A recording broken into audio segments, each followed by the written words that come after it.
सही बुखारी और मुस्लिम की रिवायत है, अबू हुरैरा रज़ियल्लाहु तआला अन्हु से मरवी है, 7 तरह के लोग, 7 किस्म के लोग जिनको अल्लाह तबारक व तआला अर्श के साए तले जगह देगा। वो कौन से खुश नसीब होंगे, वो कौन से आमाल करेंगे जिनकी वजह से उनको अर्श के साए तले जगह मिलेगी।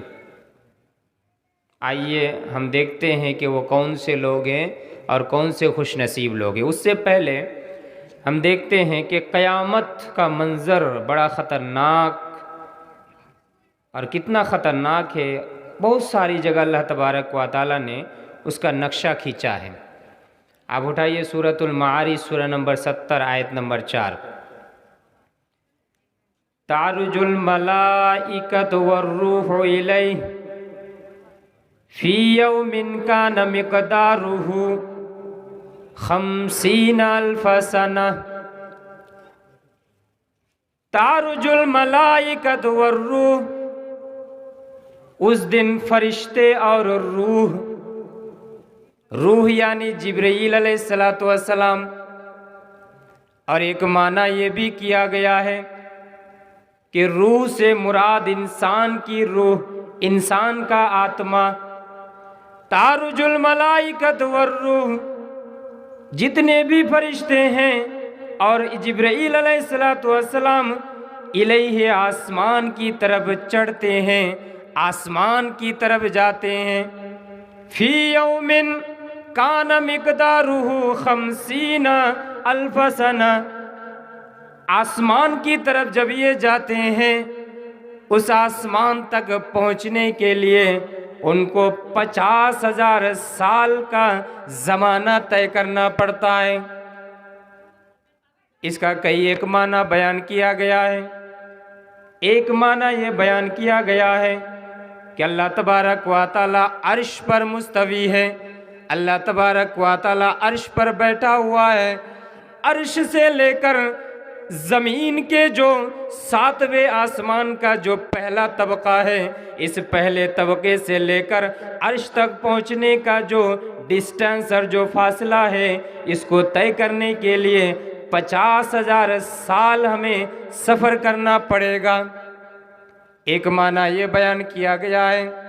दूसरा माना ये बयान किया गया है कि जब से अल्लाह तबारक व तआला ने इस दुनिया को पैदा किया और क़यामत कायम होने तक ये 50,000 साल इसको कहा गया है। तीसरा माना ये किया गया है कि 50,000 साल यानी काफिरों का जब हिसाब लिया जाएगा, मैदान महशर में काफिरों का जब हिसाब लिया जाएगा, तो उनको ऐसा लगेगा, उनके ऊपर इतनी सख्तियां नाजिल होगी, इतनी मुसीबत में वो गिरफ्तार हो जाएंगे कि उनको वो मैदान महशर का एक दिन 50,000 साल के बराबर उनके ऊपर होगा। ये भी माना बयान किया गया है। आप ज़रा गौर कीजिए, इन तीनों में से कोई भी एक माना ले लीजिए, कोई भी एक अर्थ आप उठा लीजिए और आप ज़रा गौर तो कीजिए इस आयत के अंदर कि वो मैदान महशर, महशर का मैदान, वो क़यामत का मैदान, क़यामत की हौलनाकी कितनी ख़तरनाक होगी, कितना भयंकर होगा वो। 50,000 साल के बराबर एक दिन, 1 साल, 2 साल, 3 साल नहीं, बल्कि 50,000 साल के बराबर एक दिन होगा। और सिर्फ इतना नहीं, कुरान मजीद के अंदर अल्लाह तबारक व तआला ने बहुत सारी जगह क़यामत के बारे में नक्शा खींचा है। आप देखिए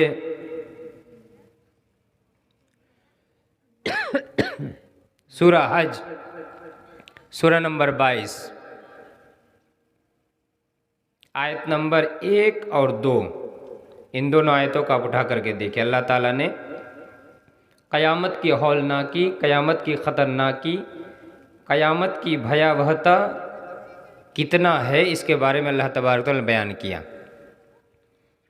या अय्युहन्नासु तक़ू रब्बकुम इन्ना ज़लज़लतस्साअति शैउन अज़ीम। या अय्युहन्नास, अल्लाह तबारक व तआला ने दुनिया के तमाम इंसानियत को मुखातब करके इरशाद फरमाया, मोमिनों को भी मुखातब किया, काफिरों को भी मुखातब किया, मुनाफिकीन को भी मुखातब किया, तमाम के तमाम इंसानों को अल्लाह तबारक व तआला संबोधन करके बयान कर रहा है, या अय्युहन्नास, ऐ लोगों, इत्तक़ू रब्बकुम, अपने रब से डरो, अपने रब का तक़वा इख्तियार करो। इन्ना ज़लज़लतस्साअति शैउन अज़ीम, बेशक क़यामत का जो ज़लज़ला होगा वो बहुत ही बड़ी चीज़ है, बड़ा ही ख़तरनाक ज़लज़ला होगा। पूरी ज़मीन को झिझोड़ दिया जाएगा, पूरी ज़मीन को हिला दिया जाएगा, पूरे ज़मीन के अंदर एक ज़लज़ला तारी हो जाएगा और ज़मीन भी अपने अंदर जो भी चीज़ें हैं वो तमाम के तमाम चीज़ों को निकाल बाहर कर देगी। अभी आपके सामने बयान किया जा रहा था ज़लज़ला के ताल्लुक़ से। आप सूरह ज़िलज़ाल उठा करके देखिए, इदा ज़ुलज़िलतिल अर्ज़ु ज़िलज़ालहा, जिस दिन ज़मीन को झंझोड़ दिया जाएगा, ज़मीन के अंदर जब ज़लज़ला पैदा कर दिया जाएगा, इदा ज़ुलज़िलतिल अर्ज़ु ज़िलज़ालहा व अख़रजतिल अर्ज़ु अस्क़ालहा, और ज़मीन अपने अंदर जो भी बोझ है, ज़मीन के अंदर जो भी दफन है, तमाम के तमाम चीज़ों को जब वो ज़मीन निकाल बाहर कर देगी, उस वक्त वो जो मंज़र होगा, जो वो दृश्य होगा, बड़ा ही ख़तरनाक होगा। यौमइज़िन तुहद्दिसु अख़बारहा, जिस दिन ज़मीन अपने तमाम की तमाम खबरों को निकाल बाहर कर देगी, बिअन्ना रब्बका वहालहा, इसलिए कि उसके रब ने उसको हुक्म दिया होगा, ऐ ज़मीन, तुम्हारे अंदर जो भी चीज़ें हैं, तुम्हारे पेट के अंदर जो भी दफन किया गया है, तुम्हारे ज़मीन के ऊपर जो भी इंसान चल फिर रहा था, जो भी उसने अच्छा अमल किया है या जो भी गुनाह का काम किया है, तमाम के तमाम चीज़ों को निकाल बाहर कर दो, तमाम के तमाम चीज़ों को निकाल दो। वो ज़मीन भी निकाल देगी, तमाम के तमाम चीज़ों को वो उगल करके रख देगी। बड़ा ही ख़तरनाक होगा वो मंज़र, क़यामत की हौलनाकी बड़ा ही ख़तरनाक है। जो बयान कर रहा था सूरह हज सूरह नंबर 22 आयत नंबर 1 और 2। आयत नंबर 1 के अंदर अल्लाह ताला ने बयान फरमाया कि क़यामत का जो ज़लज़ला होगा ये बहुत बड़ी चीज़ है। और आगे अल्लाह ताला ने क्या फरमाया आयत नंबर 2 के अंदर, यौम तरौनहा, ऐ लोगों, जिस दिन तुम क़यामत के मंज़र को देखोगे, अगर तुम्हें क़यामत का मंज़र दिखाई दिया तो अपनी आँखों से देखोगे। यौम तरौनहा तज़हलु कुल्लु मुर्ज़ियतिन अम्मा अर्ज़ात, दूध पिलाने वाली औरत, दूध पिलाने वाली महिला अपने दूध पीते बच्चे को भुला देगी, ख्याल भी नहीं रहेगा दूध पी रहा है या मेरे पिस्तान को छोड़ कर के वो सो गया है, कुछ भी पता नहीं चलेगा। दूध पिलाने वाली औरत और महिला ये भुला देगी कि मेरा बेटा दूध पी रहा है, या वो सो गया है, या वो मर गया है, या वो जिंदा है, कुछ भी याद नहीं रहेगा। सिर्फ इतना ही नहीं बल्कि पेट के अंदर जिसका हमल होगा, हमल भी साकित हो जाएगा, गर्भपात हो जाएगा, पेट से बच्चा निकल जाएगा, औरत को कोई ख्याल नहीं होगा।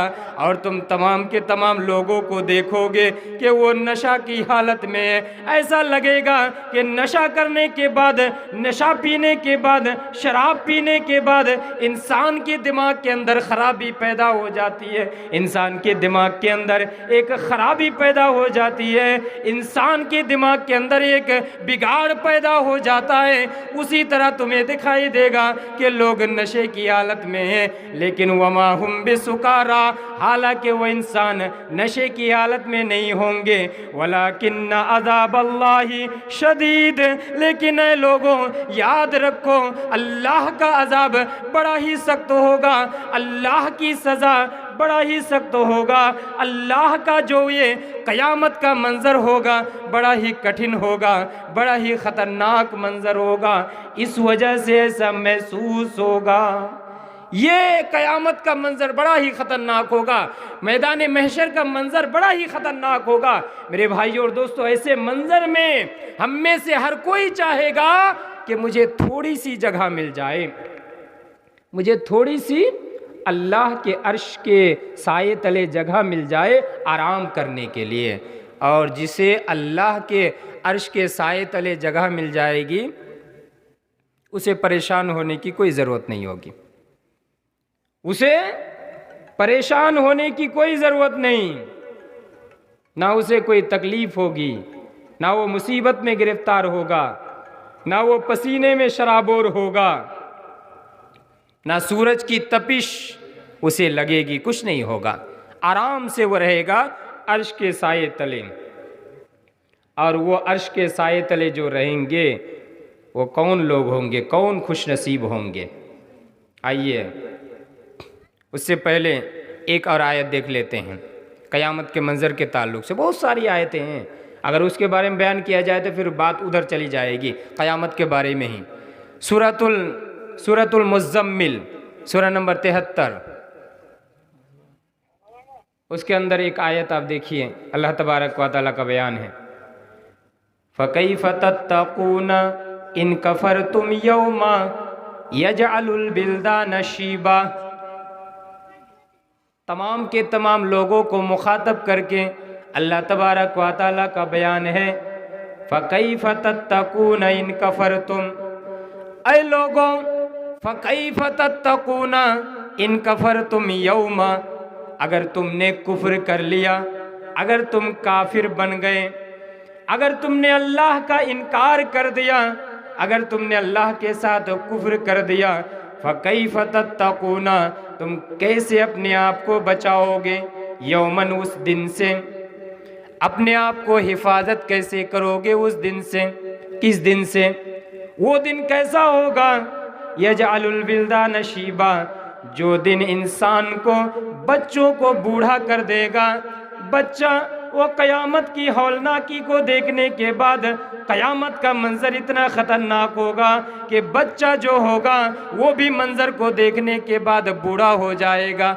आज ये बात समझाने की ज़रूरत नहीं है। इंसान की ज़िंदगी में अगर तकलीफ़ पर तकलीफ़ आ जाए, इंसान की ज़िंदगी में अगर मुसीबत पर मुसीबत आ जाए, इंसान की ज़िंदगी में अगर मुश्किलात पर मुश्किलात आ जाए, इंसान के उम्र में फ़र्क पड़ने लग जाता है, इंसान के बाल सफ़ेद हो जाने लग जाते हैं। इसी तरह से क़यामत का मंज़र इतना ख़तरनाक होगा, इतना कठिन होगा।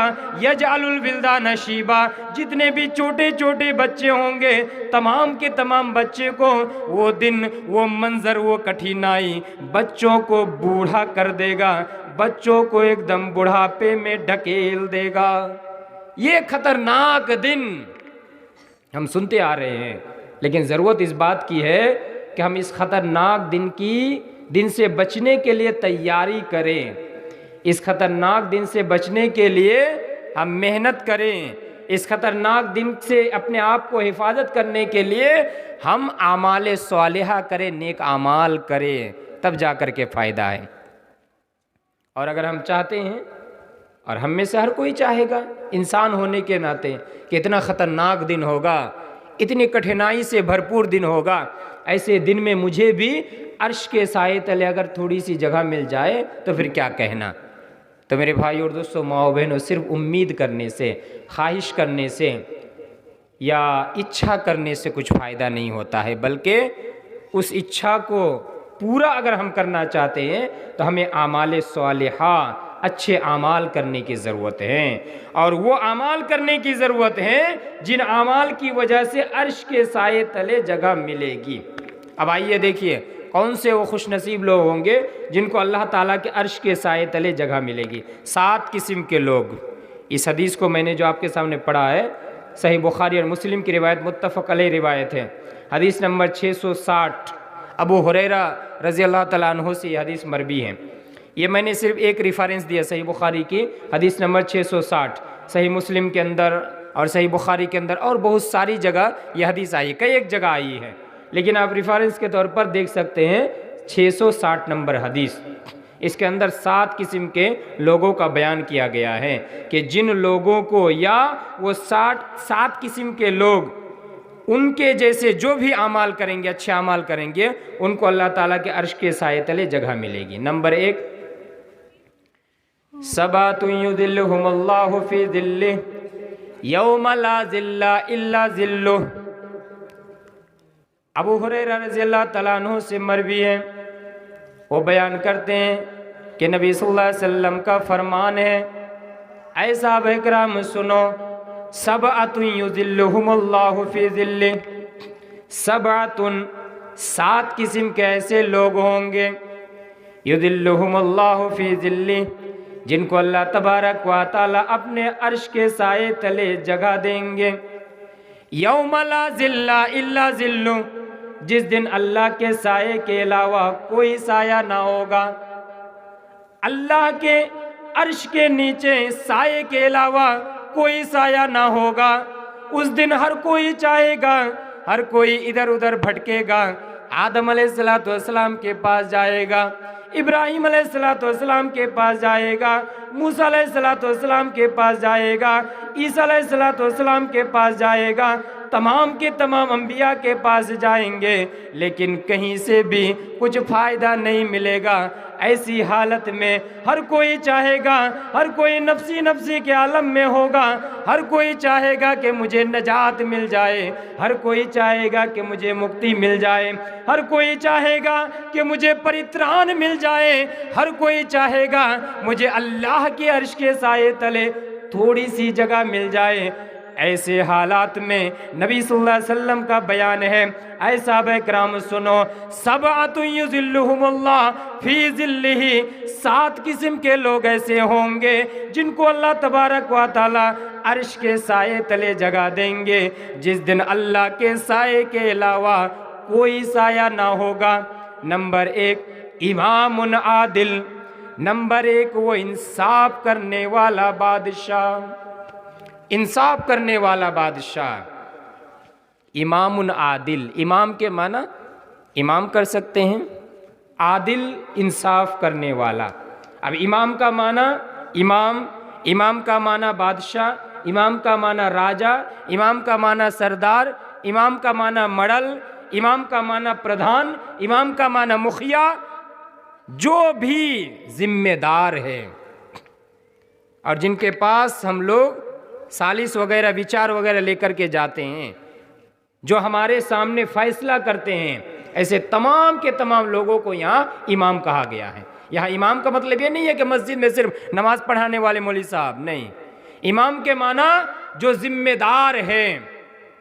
इमामुन आदिल, इंसाफ करने वाला बादशाह, इंसाफ करने वाला सरदार, इंसाफ करने वाला मड़ल, इंसाफ करने वाला प्रधान या मुखिया, जो इंसाफ करेगा। जब उनके सामने कोई फैसला ले जाया जाएगा, सालिस ले जाया जाएगा, तो वो किसी की तरफदारी करते हुए फैसला नहीं सुनाएगा, किसी की तरफदारी करते हुए किसी की तरफ वो माइल हो करके फैसला नहीं करेगा, बल्कि इंसाफ के साथ वो फैसला करेगा। और देखिए इंसाफ करने पर कितना उभारा है। आप कुरान मजीद की सूरह माइदा सूरह नंबर 5 आयत नंबर 8 उठा करके आप देखें क्या बयान फरमाया।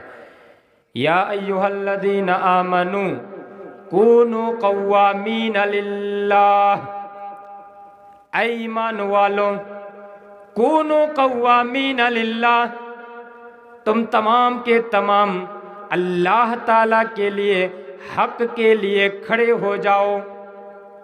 हक का अगर कोई मामला है, अगर कोई सही मामला है, सही मामले का तुम तमाम के तमाम साथ दिया करो। शुहदा बिल क़िस्त, और रास्ती और इंसाफ के साथ फैसला किया करो। वला यजरिमन्नकुम शनआन कौमिन अला अल्ला तादिलू। आगे अल्लाह तबारक व तआला ने एक बेहतरीन बात और एक बेहतरीन नसीहत हमें की।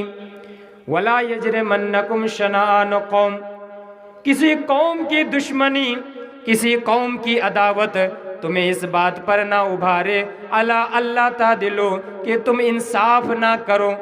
किसी कौम के साथ तुम्हारी दुश्मनी है, अब उस कौम का कोई आदमी और तुम्हारी कौम का कोई आदमी, दोनों आदमी के दरमियान अगर निज़ा हो जाए, दोनों आदमी के दरमियान अगर कोई झगड़ा हो जाए, दोनों आदमी के दरमियान अगर कोई लड़ाई हो जाए, अब तुम फैसला करने के लिए बैठे हो, तुम सरदार हो, तुम मॉडल हो, तुम मुखिया हो, प्रधान हो, अब तुम देखते हो अरे ये मेरा आदमी है, वो तो दूसरी कौम का आदमी है, दूसरे इलाके का आदमी है, दूसरे समाज का आदमी है, हालांकि वो सही पर है, ये गलत पर है, अच्छी तरह से हम जानते हैं, फिर भी उसके साथ मेरी दुश्मनी है, उसके साथ मेरी शत्रुता है। इसलिए हमने क्या किया कि उसके खिलाफ फैसला सुना दिया। अल्लाह तबारक व तआला हमें नसीहत कर रहा है, वला यजरिमन्नकुम शनआन कौम अला अल्ला तादिलु, किसी कौम की अदावत, किसी कौम की दुश्मनी तुम्हें इस बात पर ना उभारे कि तुम बेइंसाफी करो, बल्कि क्या करो, इदिलु हुआ करबुल तकवा, इंसाफ से काम किया करो। अगरचे तुम्हारे भाई के खिलाफ तुम्हें इंसाफ सुनाना पड़े, तुम्हारे बहन के खिलाफ तुम्हें इंसाफ सुनाना पड़े, तुम्हारे पिताजी के खिलाफ तुम्हें इंसाफ सुनाना पड़े, तुम्हारे खानदान के किसी भी आदमी के खिलाफ तुम्हें फैसला सुनाना पड़े, कोई बात नहीं, जो हक पर है, जो इंसाफ पर है, उनके साथ इंसाफ किया करो, किसी की तरफदारी करके फैसला ना किया करो। किसी की दुश्मनी, किसी की अदावत हमें इस बात पर ना उभारे कि हम उसके साथ बेइंसाफी करें। हमारे समाज में ऐसा होता है, बहुत सारे मौके पर आप देखेंगे कि अरे ये दूसरे समाज का है, ये मेरा समाज का है, तरफदारी करने लगता है, और वैसे आदमी को पकड़ करके ले जाया भी जाता है सालिस में, विचार में। ये सालिस कहते हैं ना, सालिस का माना जानते हैं बहुत सारे लोग, ये जानते नहीं है सालिस को सालिस क्यों कहा जाता है। सालिस ये अरबी शब्द है, अरबी लफ्ज है ये सालिस। सालिस के माना होता है तीसरा पक्ष। सालिस, सालिस के माना होता है तीसरा पक्ष, यानी दो आदमी के दरमियान या दो जमात के दरमियान, दो गिरोह के दरमियान कोई लड़ाई, कोई निज़ा, कोई झगड़ा हुआ, तीसरा पक्ष बैठता है फैसला करने के लिए। क्रिकेट में थर्ड अंपायर होता है ना, आप लोग समझ पाएंगे ना, क्रिकेट वगैरह। हाँ, क्रिकेट वगैरह के लिए तो न जाने क्या, मतलब नौजवान क्या जो पाते हैं, क्या मज़ा है, मैं आज तक नहीं समझ पाया कि पूरा पूरा दिन ख़त्म कर देते हैं। और वो IPL अगर वगैरह हो तो इसमें तो फिर कितना सट्टाबाजी और कितना जुआबाजी और क्या क्या हो रहा है, वो तो अल्लाह खैर करे, क्या जो मज़ा मिलता है। तो क्रिकेट के अंदर जो थर्ड अंपायर होता है ना, उसी तरह से सालिस, तीसरा पक्ष, जब पहला और दूसरा अंपायर कुछ नहीं कर पाता है, थर्ड अंपायर के पास चला जाता है फैसला, वो फैसला सुनाता है, और वो थर्ड अंपायर की तरफ से जो फैसला आ जाता है वही फैसला काबिल कबूल होता है, उसको मान लिया जाता है। मैं वैसे क्रिकेट वगैरह नहीं देखता हूँ, मुझे पसंद भी नहीं है वल्लाह, इतना थोड़ा सा पता है कि हाँ ये सब होता है। इसी तरह सालिस, सालिस का माना क्या है, ये तीसरा पक्ष, दो आदमी के दरमियान, दो गिरोह के दरमियान, दो जमात के दरमियान जब लड़ाई हो जाए, निज़ा हो जाए, झगड़ा हो जाए, तो जब फैसला करने के लिए जो लोग बैठते हैं उनको सालिस कहा जाता है। यानी तीसरा पक्ष, और तीसरा पक्ष का काम क्या होता है, इंसाफ करना। वो ना पहला पक्ष की तरफदारी करे और ना दूसरे पक्ष की तरफदारी करे, बल्कि वो इंसाफ के साथ दोनों की बात सुने, और सुनने के बाद इंसाफ जो है, जो हक पर है उसके पक्ष में फैसला सुनाए, जो ना हक पर है उसके खिलाफ फैसला सुनाए। चाहे जिसके खिलाफ फैसला जा रहा है उसका अपना ही कोई आदमी क्यों ना हो, इससे कोई फर्क नहीं पड़ता। इसलिए इंसाफ करना बड़ा जरूरी है।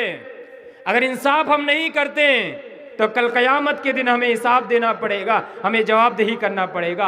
और अगर हमने इंसाफ का दामन पकड़े रहा, हर हाल में हमने इंसाफ किया, तो फिर हमारे लिए खुशनसीबी की बात है, हमारे लिए गुड न्यूज़ है, खुशखबरी है कि क़यामत के दिन अल्लाह तबारक व तआला के अर्श के साए तले जगह मिलेगी। सिर्फ इतना ही नहीं, आप उठाइए सही मुस्लिम हदीस नंबर 1827, इंसाफ करने वाले बादशाह या इंसाफ करने वाले सरदार, इंसाफ करने वाले मडल, इंसाफ करने वाले मुखिया, इंसाफ करने वाले प्रधान, जितने भी जो भी फैसला करते हैं और इंसाफ के साथ फैसला करते हैं, ऐसे लोगों को क्या मर्यादा और क्या महत्व, क्या फजीलत और अहमियत मिलेगी अल्लाह तबारक व तआला के दरबार में। देखिए सही मुस्लिम हदीस नंबर 1827,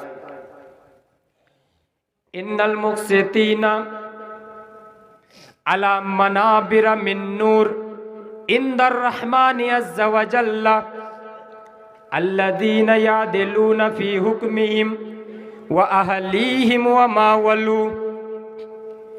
इन्नल मुक़सितीना, जितने भी इंसाफ करने वाले हैं, चाहे वो सरदार हो, चाहे वो मडल हो, चाहे वो प्रधान हो, चाहे वो मुखिया हो, चाहे वो कोई भी जिम्मेदार हो, जो इंसाफ का दामन पकड़े रहते हैं, जो इंसाफ करते हैं, ये तमाम के तमाम इंसाफ करने वाले कल क़यामत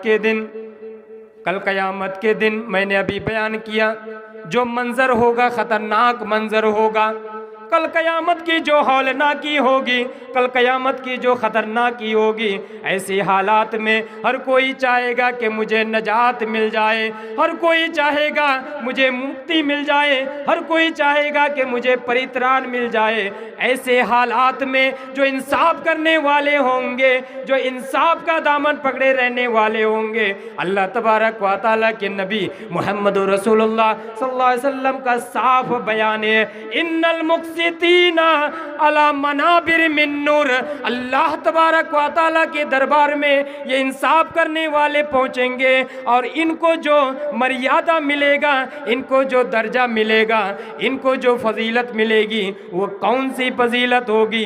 अला मनाबिर मिन नूर, अल्लाह तबारक व तआला की तरफ से नूर और रोशनी का मिंबर बनाया गया होगा और लाइट से जगमगाता हुआ वो मिंबर बनाया गया होगा। उस मिंबर के ऊपर ऐसे तमाम के तमाम इंसाफ करने वाले लोगों को बैठाया जाएगा, एकदम उसको एक मकाम अता किया जाएगा। आज इंसान कुर्सी के लिए मारामारी करता है, आज इंसान कुर्सी के लिए एक भाई दूसरे भाई का हत्या कर देता है, एक आदमी दूसरे आदमी का खून का प्यासा बन जाता है। मेरे भाइयों और दोस्तों, इस दुनिया के अंदर अगर हमने इंसाफ से काम लिया, हर मामले में अगर इंसाफ का दामन पकड़े रहा, कल क़यामत के दिन अल्लाह तबारक व तआला ऐसी कुर्सी अता करेगा जो कुर्सी जगमगाता होगा और जिस कुर्सी को अल्लाह तबारक व तआला ने, जिस मिंबर को अल्लाह तबारक व तआला ने नूर से बनाया गया होगा, नूर से बनाया है। मेरे भाई और दोस्तों, ज़रा आप अंदाज़ा कीजिए, इस दुनिया के अंदर वो हकीकी तौर पर हम अंदाज़ा तो नहीं कर सकते हैं, लेकिन सिर्फ समझने के लिए, मिसाल के तौर पर इस दुनिया के अंदर हम कुर्सी के लिए मारा मारी करते हैं, लेकिन अल्लाह तबारक व तआला हमें वो जो कुर्सी अता करेगा, वो जो कुर्सी हमें दिया जाएगा, वो दुनिया की कुर्सी के सामने, उस कुर्सी के सामने दुनिया की कोई भी कुर्सी नहीं टिक पाएगी, बल्कि उस कुर्सी के एक पैर को अगर कोई पूरी दुनिया को बेच दे, पूरी दुनिया को अगर ख़त्म कर दे और पूरी दुनिया को बेचने के बाद उस कुर्सी के एक पैर को भी अगर कोई ख़रीदना चाहे, किसी बस की बात नहीं है। ऐसी कुर्सी में, ऐसे मिंबर में इंसाफ करने वाले लोगों को बैठाया जाएगा, सम्मानित किया जाएगा। कौन से लोग? आगे नबी सल्लल्लाहु अलैहि वसल्लम बयान करते हैं, अल्लज़ीना यादिलूना फ़ी हुक्मिहिम, वो तमाम के तमाम इंसाफ करने वाले जिनके सामने कोई भी फैसला आता है, कोई भी फैसला आ जाए, उनसे उनका कोई लगाव नहीं होता है, बल्कि वो इंसाफ का दामन पकड़े रहते हैं। कोई भी फैसला आ जाए, फैसला करते वक्त वो इंसाफ को सामने रखते हैं। व अहलीहिम, और वो अपने परिवार के अंदर भी इंसाफ करते हैं। वमा वलू, और उनके मातहत उनके अंडर में जितने भी लोग हैं तमाम के तमाम लोगों के साथ वो इंसाफ का बर्ताव करते हैं। ऐसे तमाम के तमाम लोगों को अल्लाह तबारक व तआला नूर के मिंबर में बैठाएगा, नूर के मिंबर में उनको जगह दी जाएगी। अगर हमारे अंदर ईमान है, अगर हम मोमिन अपने आप को कहते हैं, तो इन हदीसों को सुनने के बाद हमारे दिल के अंदर ख्वाहिश पैदा होनी चाहिए, उम्मीदें जागनी चाहिए। अगर हमारे अंदर ईमान है, अगर हम ईमान का दावा करते हैं तो। इसलिए कि मेरे भाई और दोस्तों, मैं तो ये मुसलमानों के सामने न बयान कर रहा हूँ, सबके सब हम मुसलमान हैं। हमारा तो यकीन है ना अल्लाह के ऊपर, रसूल के ऊपर, कल क़यामत के दिन के ऊपर। इन हदीसों को सुनने के बाद अगर हमारे दिल के अंदर ख्वाहिश पैदा ना हो उस मिंबर को हासिल करने की, उस मिंबर को, उस कुर्सी को हासिल करने की ख्वाहिश अगर पैदा ना हो, तो फिर हमारे ईमान का हमें जायज़ा लेना चाहिए कि हम आज कहाँ हैं, हमारा ईमान कहाँ है, क्यों दिल के अंदर ख्वाहिश पैदा नहीं हो रही है। इसका मतलब है कि हमारे अंदर ईमान आहिस्ता आहिस्ता ख़त्म होता जा रहा है। और अगर ख्वाहिश पैदा हो तो हमें समझ जाना चाहिए कि हमारे अंदर अभी भी ईमान बचा हुआ है, अभी भी ईमान जिंदा है, हम मुर्दे नहीं हैं। तो इंसाफ करने वाले अल्लाह तबारक व तआला के दरबार में सम्मानित होगा, उसे सम्मान दिया जाएगा, इज्जत अता की जाएगी। तो जितने भी इंसाफ करने वाले बादशाह, राजा, प्रधान, मुखिया, सरदार, मडल जितने भी हैं, जिनके सामने हम विचार वगैरह लेकर के जाते हैं, सालिस वगैरह लेकर के जाते हैं, ये तमाम के तमाम लोगों को अल्लाह तबारक व तआला अर्श के साये तले जगह देगा, जिस दिन अल्लाह के साया के अलावा कोई साया ना होगा।